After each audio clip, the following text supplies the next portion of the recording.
Yang saya hormati Ketua Majelis Syuro Bapak Profesor Dr. Amin Rais, semoga beliau selalu diberikan kesehatan, dipanjangkan umurnya, dan dimudahkan dalam seluruh perjuangan dakwahnya.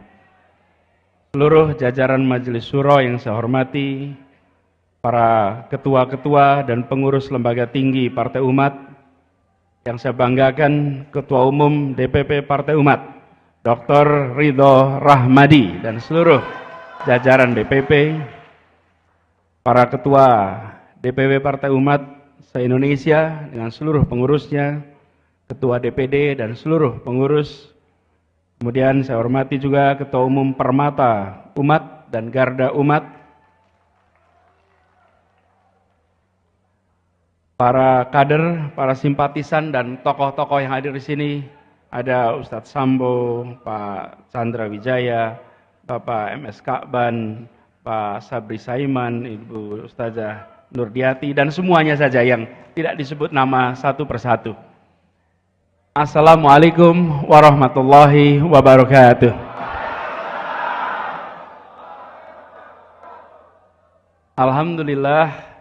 Alhamdulillahilladzi arsala rasulahu bil huda wa dinil haq liyudhhirahu ala dini kullihi wa kafa billahi syahidah.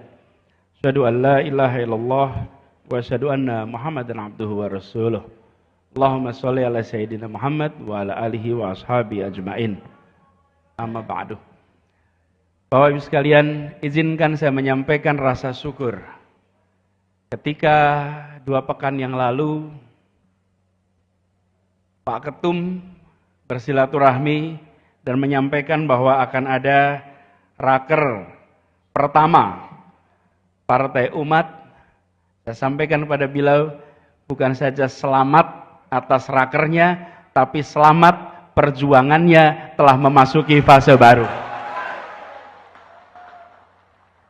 Dan tadi diceritakan perjumpaan 10 tahun lalu, Pak Amin beliau ini kami ini berteman lintas generasi, Pak Amin. Almarhum ayah dan almarhum ayahnya itu bekerja bersama di UII, Pak. Bekerja bersama. Saya kenal beliau ketika mungkin masih SD ya, sejak SD SMP. Dan kita tidak membayangkan bahwa 2, 3, 4 dekade kemudian kita bersama-sama dalam sebuah majelis yang luar biasa ini. Dan saya bersyukur, tentu kita sampaikan selamat setelah melalui perjuangan panjang dari mulai pendiriannya dengan segala macam tantangannya.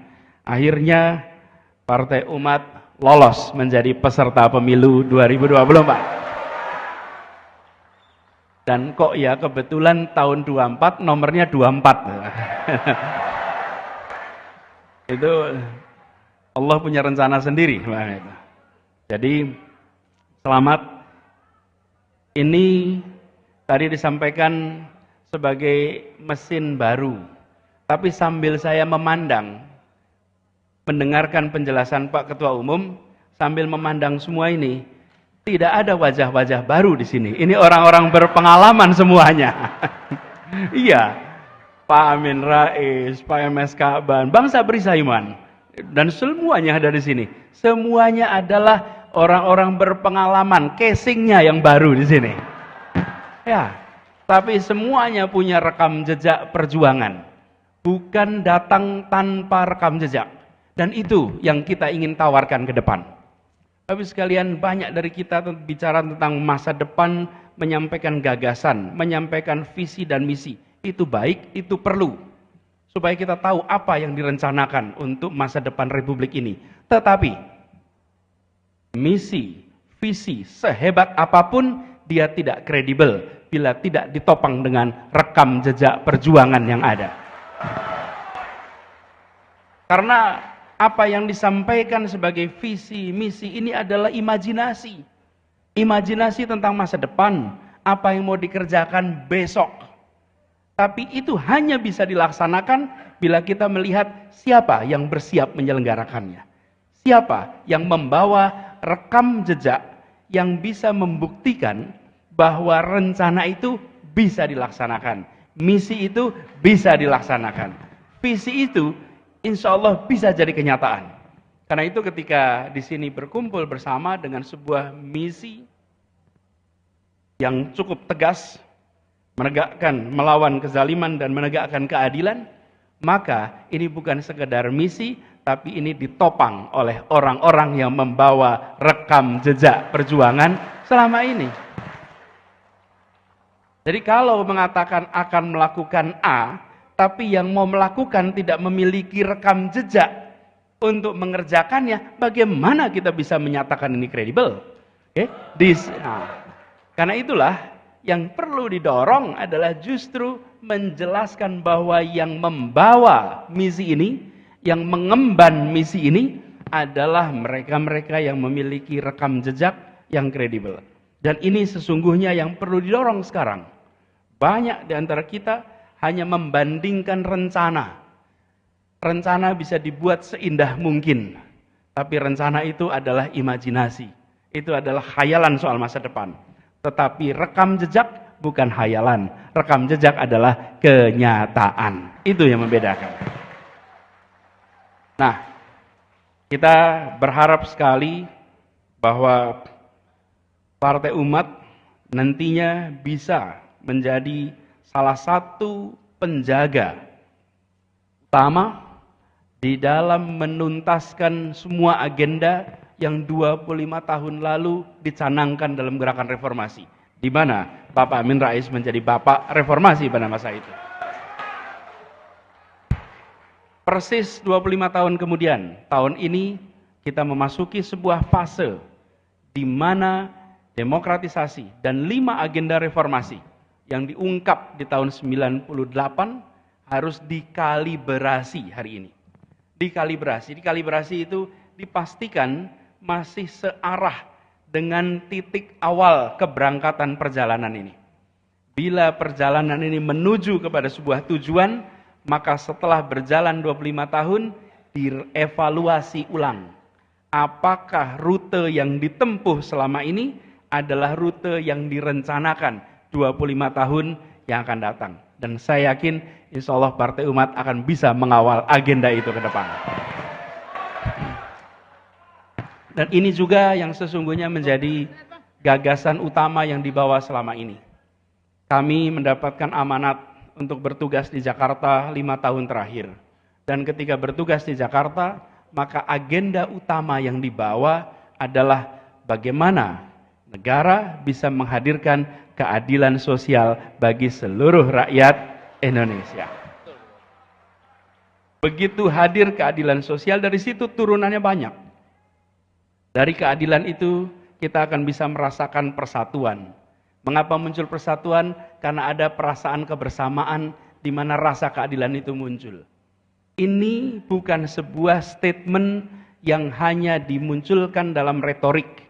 Ini dimunculkan di dalam proses teknokrasi, proses menjalankan pemerintahan. Semua aspek dicocokkan dengan satu kalimat, keadilan sosial. Satu kalimat itu saja, dicocokkan. Dan begitu itu diterjemahkan, apa yang terjadi? Yang terjadi kemudian terjadi perubahan-perubahan untuk bisa menjawab kebutuhan keadilan sosial. Ini yang hari ini kita butuhkan. Ketika kita bicara pertumbuhan perekonomian misalnya, maka kita bicara pertumbuhan perekonomian yang berkualitas. Berkualitas itu ditandai dengan apa? Ditandai dengan adanya jangkauan pada semua. Semakin merata, maka semakin berkualitas. Semakin tidak merata, semakin tidak berkualitas. Kita bukan membutuhkan angkanya, tapi kita membutuhkan kenyataan pemerataannya. Dan ini yang harus menjadi agenda ke depan. Kalimat itu nampaknya sederhana, tapi bila itu berhenti di dalam pidato, berhenti di dalam upacara, maka masyarakat tidak akan merasakan buahnya demokrasi. Tapi bila itu diwujudkan di dalam proses teknokrasi, proses pemerintahan, maka rakyat akan merasakan terjadi perubahan lewat demokrasi. Ini yang harus kita bawa ke depan. Dan kita menyaksikan bahwa perjalanan selama beberapa dekade ini, arah dari kebijakan kita seringkali tidak menempatkan prinsip keadilan sosial sebagai prinsip prioritas di dalam pengambilan keputusan. Di sektor apapun, kalau kita perhatikan, keadilan sosial tidak menjadi prioritas utama. Dia diungkapkan, dia dikatakan, tapi dia tidak dijadikan praktek keseharian. Ini yang sudah harus menjadi agenda ke depan. Jadi, membaca moto Partai Umat, saya menyaksikan insya Allah perjuangan dari mereka-mereka yang punya rekam jejak ini akan mempercepat hadirnya keadilan di Indonesia. Dan ini juga yang kemudian menjadi PR bagi semuanya. Bahwa kita ingin ada kesetaraan kesempatan, kesetaraan di muka hukum, memastikan bahwa di Republik ini semua setara.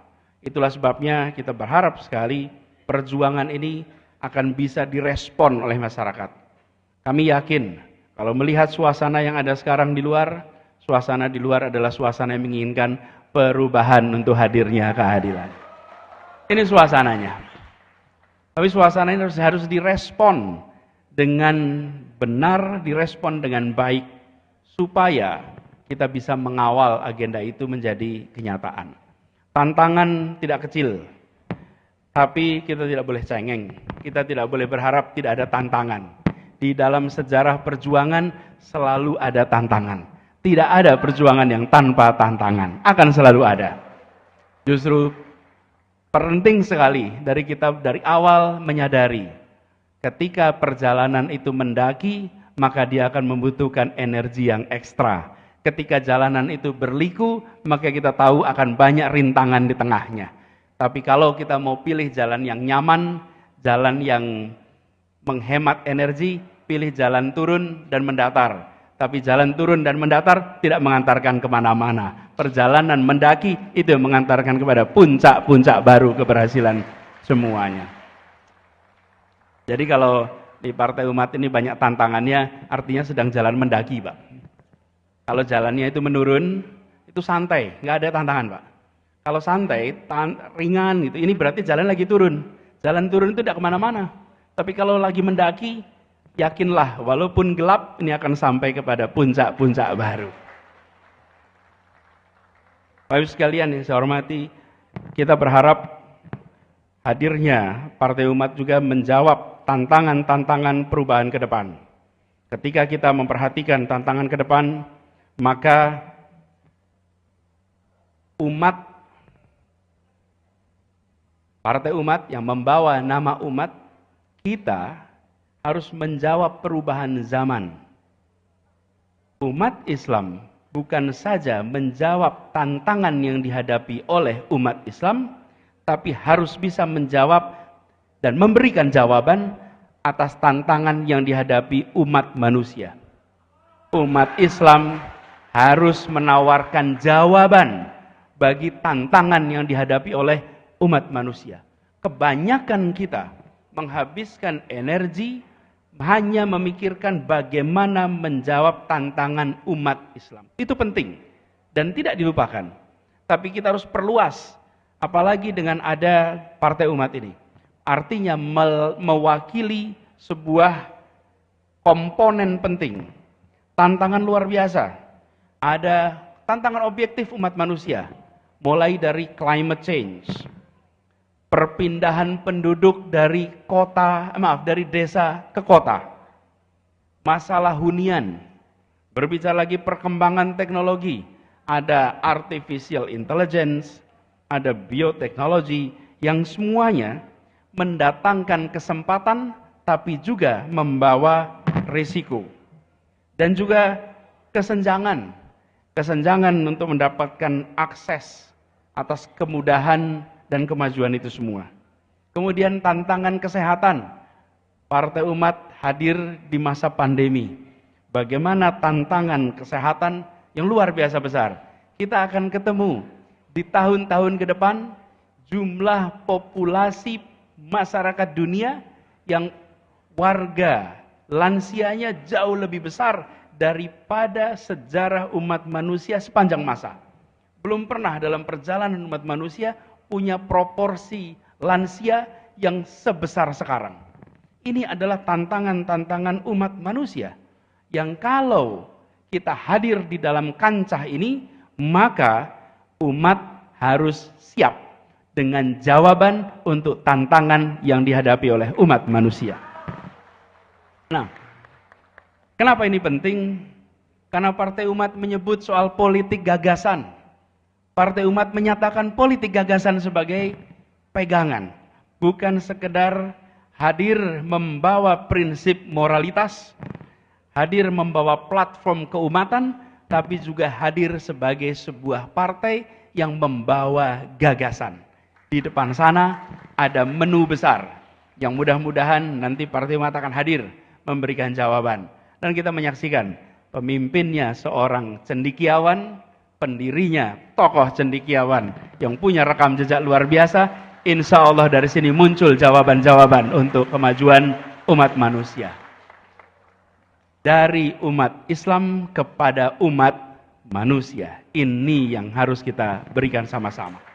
Bapak Ibu sekalian saya hormati, izinkan saya mengakhiri dengan sekali lagi mengucapkan selamat. Dan sekaligus kita saling mendoakan. Perjalanan kita masih panjang. Berliku mendaki. Siap kita bekerja bersama, bergandeng tangan, kita congsong perubahan untuk Indonesia yang lebih baik. Assalamualaikum warahmatullahi wabarakatuh.